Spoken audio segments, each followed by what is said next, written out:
Jenderal TNI Purnawirawan Fakhrul Razi yang telah memberikan perhatian besar untuk Papua, untuk percepatan pembangunan di bidang agama dan pendidikan dan keagamaan melalui program KCP Kita Cinta Papua.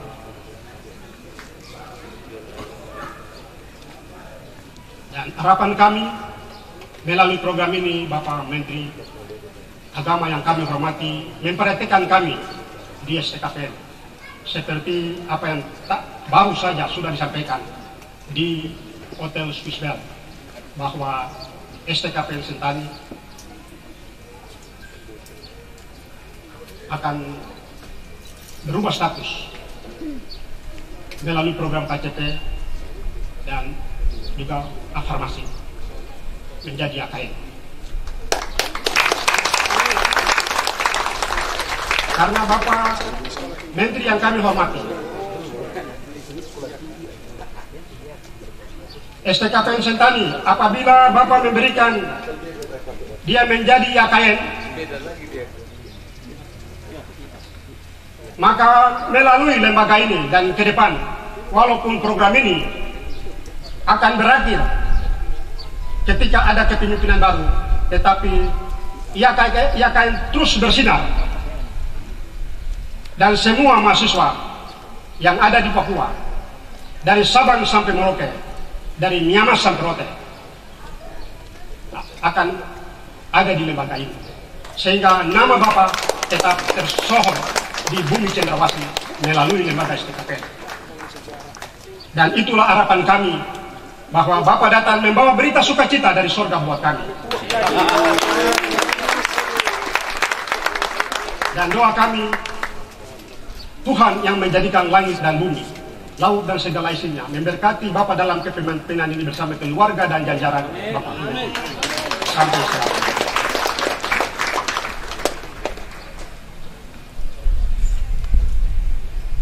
Akhirnya, terima kasih atas kunjungan Bapak Menteri Agama Republik Indonesia dan Ibu Menteri Agama Republik Indonesia beserta rombongan yang telah memilih kota Jayapura, terutama STKPN Sentani, sebagai tempat pelaksanaan kegiatan KCP.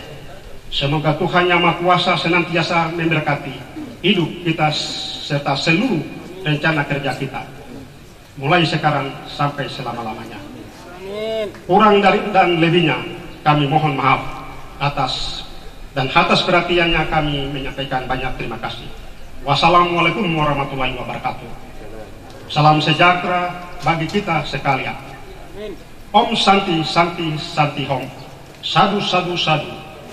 Salam kebajikan. Sekian dan terima kasih.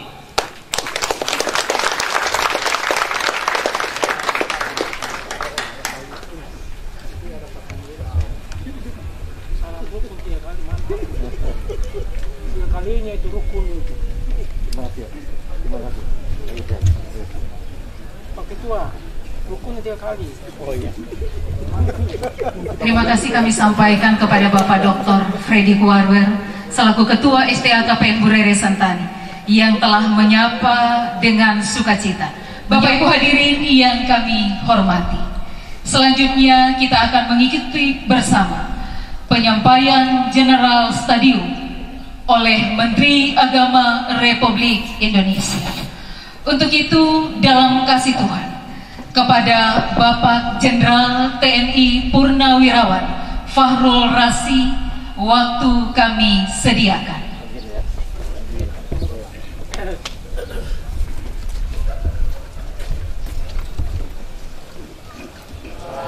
Salam. Selamat siang dan salam sejahtera untuk kita semua. Pertama-tama kita panjatkan puji kehadirat Tuhan Yang Maha Esa atas begitu banyak nikmat yang kita dapatkan dalam hidup ini, khususnya dalam situasi pandemi ini. Tidak ada lain nikmat yang paling tinggi adalah selain nikmat iman, adalah nikmat kesehatan, sehingga kita dapat berkumpul dalam keadaan sehat walafiat. Kita harapkan keluarga kita semua, sahabat-sahabat kita juga dalam keadaan sehat walafiat, bebas dari COVID-19. Amin. Yang saya hormati Kepala Sekolah Tinggi Teologi Sejayapura, yang saya hormati Kepala Suku, tokoh adat, tokoh-tokoh agama, Kapolres Jayapura, jajaran pimpinan TNI Polri, dan bapak-bapak, ibu-ibu sekalian yang hadir pada kesempatan ini, khususnya adik-adik mahasiswa yang saya cintai dan saya banggakan. Alhamdulillah senang sekali saya berada di tengah-tengah bapak-bapak ibu sekalian, khususnya depan adik-adik mahasiswa.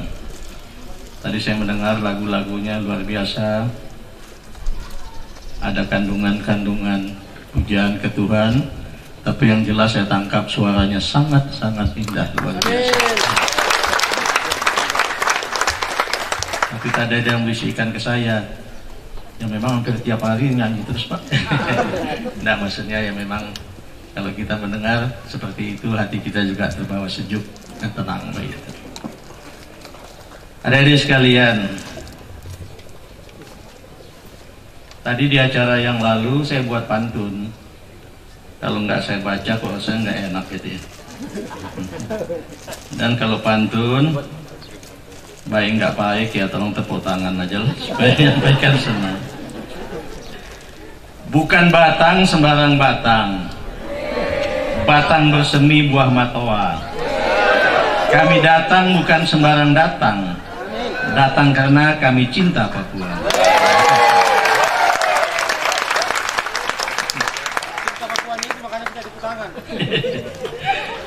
Bersemi batang buah matoa, batang sukun baik disemai. Kami senang datang ke Papua karena rakyatnya rukun dan cinta damai.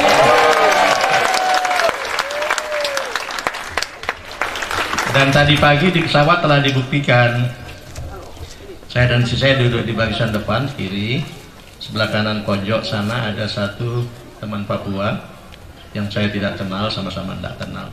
Tapi karena naiknya malam kami tidur terus saja.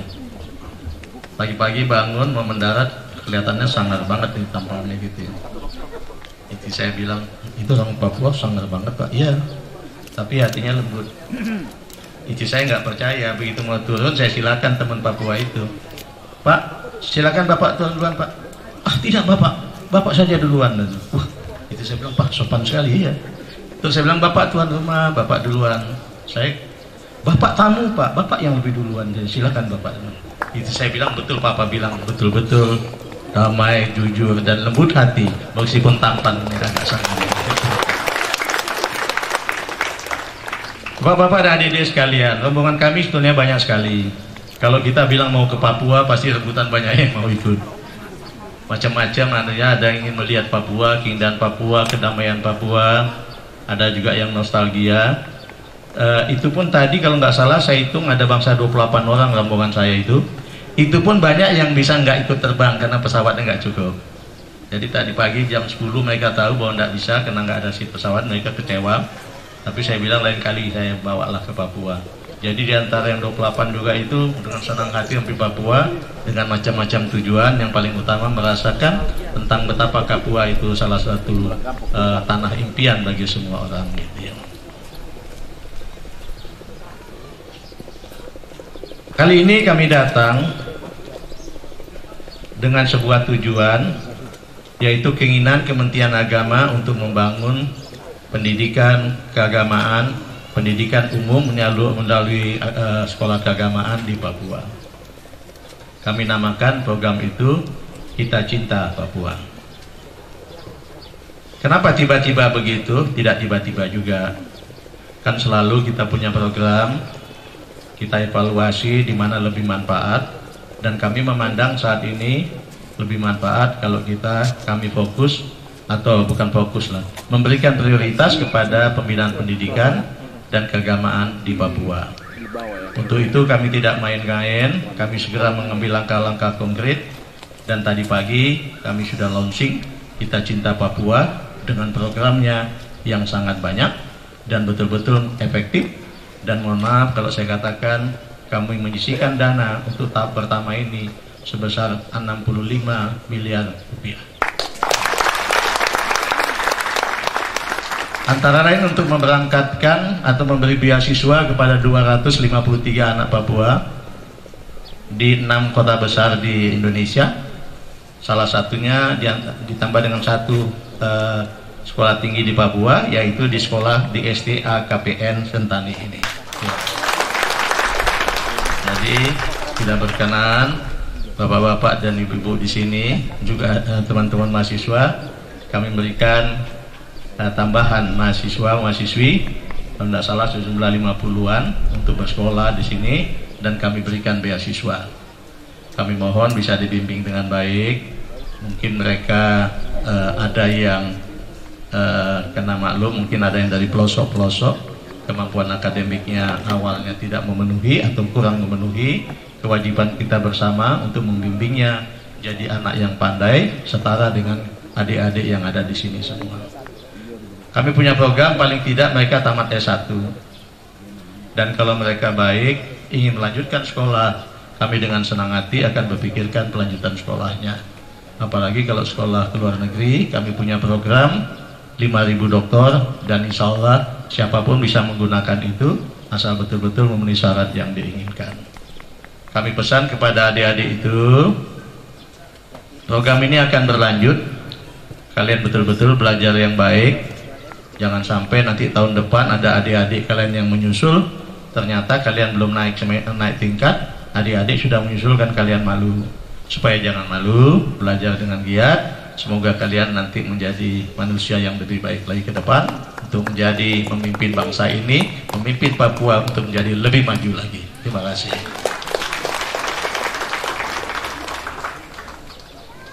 Bapak dan Ibu sekalian, program ini memang menjadi kami lengkapi dengan pembinaan hal-hal lain, khususnya juga dalam kerukunan umat beragama.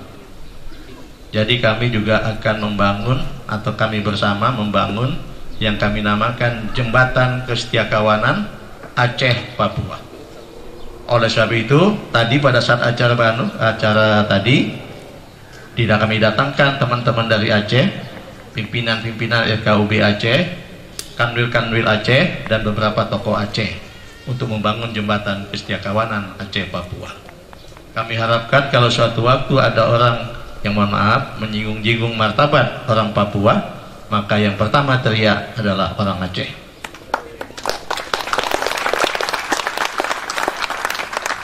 Dan kedua, kami bangun juga Kesetiakawanan Maluku Papua. Kenapa Maluku? Karena kan kita di Indonesia ini bermacam-macam suku dan kiranya garis keturunan, sehingga kalau ada orang mengatakan Papua itu beda dengan orang Indonesia lain, tidak sama. Di Aceh pun banyak yang mohon maaf yang seperti orang Papua, dan orang Maluku juga seperti satu ras dengan Papua, sehingga oleh sebab itu Maluku sangat tertarik juga ikut membangun jembatan kerukunan, jembatan kesetiakawanan Maluku Papua. Ya. Jadi tadi teman-teman Maluku juga datang untuk mengikat kesetiakawanan itu. Teman-teman sekalian, bicara tentang kerukunan, kerukunan adalah salah satu aspek yang sangat penting dalam membangun bangsa, utamanya kerukunan umat beragama. Agama apapun mengajarkan bahwa Tuhan menciptakan manusia berbeda-beda, ada maksudnya. Kalau di dalam Islam, mohon maaf, dan saya kira di agama lain juga mirip, kata Tuhan sengaja menciptakan manusia berbeda-beda agar lita'arafu. Lita'arafu itu artinya saling kenal, saling menghormati, saling menolong satu sama lain. Jadi kalau ada orang berbeda agama, berbeda kepercayaan, dia menganggap sebuah permusuhan, berarti dia tidak melaksanakan syariat agamanya dengan baik. Kasihan orang seperti ini. Kementerian Agama punya program yang kami namakan moderasi beragama. Moderasi beragama ini telah menjadi bagian di dalam rencana pembangunan jangka menengah nasional. Hakikat moderasi beragama ini adalah kita selalu harus merasa bahwa ajaran agama kita lah yang paling benar. Tetapi kita juga harus merasa bahwa kita harus menghormati pandangan orang lain yang juga berpandangan syariat agamanya lah yang paling benar. Oleh sebab itu moderasi ini kami terjemahkan, yang dimoderatkan itu bukanlah agamanya. Kalau agama itu sudah moderat sampai akhir zaman pun tidak perlu direvisi-revisi. Tapi yang kita moderatkan adalah cara kita beragama, berasosiasi dengan teman-teman yang beragama berbeda atau agama yang sama tapi dengan pandangan yang berbeda. Itulah yang kami sebutkan dengan moderasi beragama. Oleh sebab itu kita semua harus selalu berpikiran jalan tengah, istilah gitu. Jalan tengah bisa diartikan tidak radikal, tidak menganggap kalau orang lain yang berbeda dengan kita adalah musuh, kalau orang berbeda dengan pandangan kita adalah bukan sahabat atau tidak perlu kita dekati, dan itu bukan golongan kita. Orang seperti ini pantas disedihkan. Sedih sekali ada orang seperti itu, padahal Tuhan menciptakan manusia tidak untuk itu gitu. Saya senang berada di sebuah lembaga pendidikan yang pasti betul-betul menghayati ajaran agamanya dan pasti menghormati agama yang satu dengan lain atau agama yang sama dengan pandangan hidup yang berbeda. Mari kita bangun kerukunan agama dengan sebaiknya, karena itu adalah kunci kedamaian kehidupan kita semua.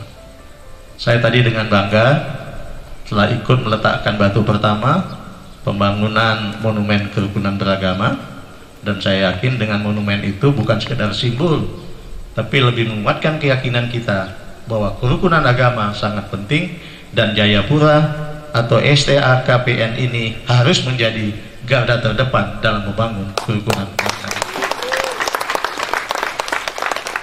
Saya bangga juga mengajukan STA-KPN Sentani ini untuk menjadi IA-KPN Sentani. Tapi tentu saja ada tantangannya, ada challenge. Challenge-nya harus menjadi lebih baik dibandingkan dengan hal yang sudah baik pada saat ini. Itu challenge-nya. Ada beberapa sekolah tinggi di tempat lain yang mengajukan kenaikan status itu, tapi memang belum memenuhi syarat. Karena sangat ingin dan rakyatnya juga menuntut keras, saya bilang begini sajalah, boleh kita